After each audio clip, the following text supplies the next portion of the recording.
Hi, my name is Brian. This is my EST200 presentation on the overall operation of an air conditioning split unit.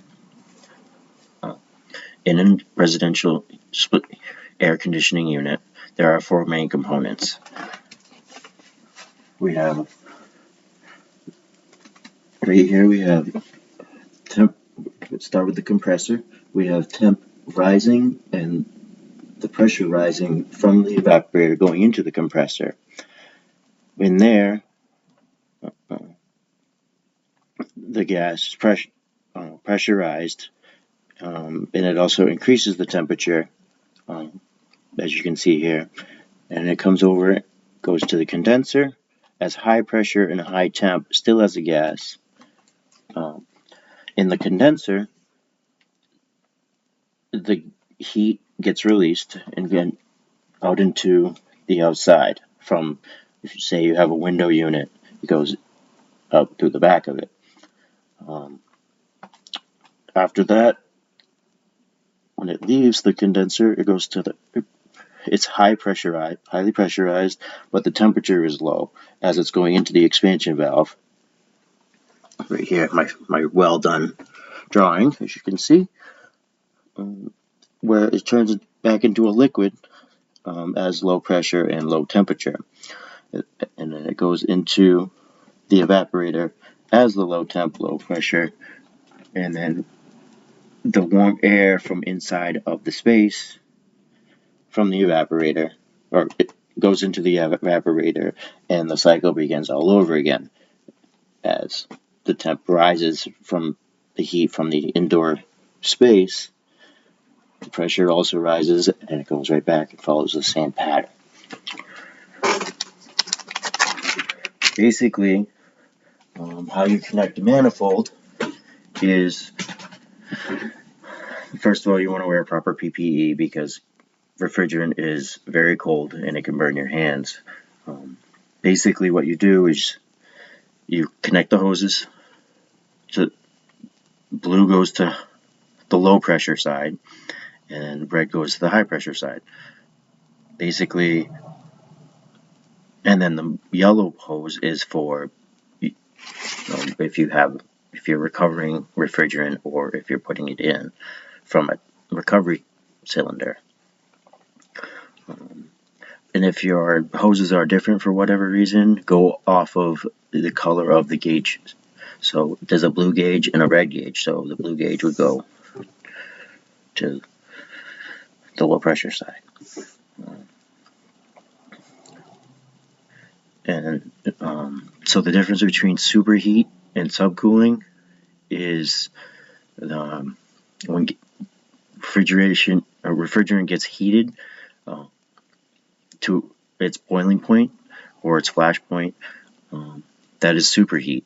And then subcooling is the amount of heat that gets removed until it turns into a liquid, until the gas turns into a liquid.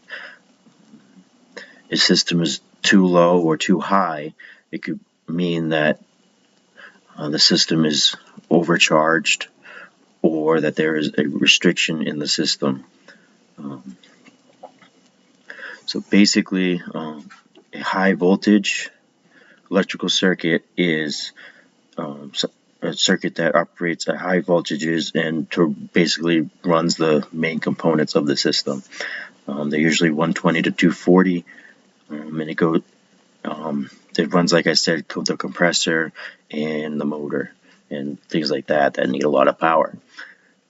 The air handler comes from the circuit in the home's electrical panel. The condensers also run off of that, and then it is controlled. They're both controlled, or one is controlled from the thermostat at low voltage, and the condenser has capacitors in it that help power the motor to start up and run.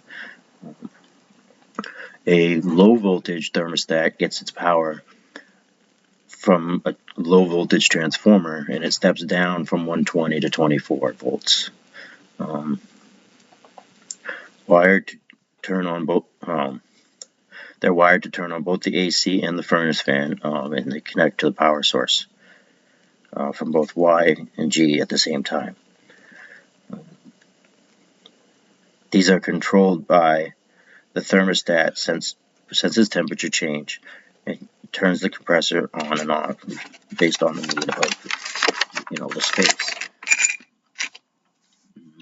So there are many different safeties to obviously prevent disaster from happening in the AC unit. These are normally closed switches, and they are in series. They connect to the Y and R terminals in the wire diagram. When unsafe conditions are created, these switches open when they interrupt the system, preventing things from malfunctioning and stopping the flow of electricity basically to all the components. This is to prevent damage and, like I said, the damage to the components, and also potentially to short circuit your electrical system in your whole house.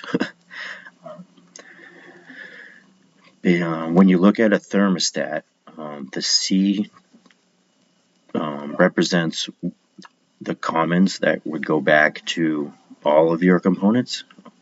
They all go back to home pretty much, if you want to keep it simple terms. It basically completes the circuit because it has a way to come back home. That is pretty much the basics of refrigeration, and I hope you enjoyed my presentation, and I hope you have a good rest of your day. Thank you.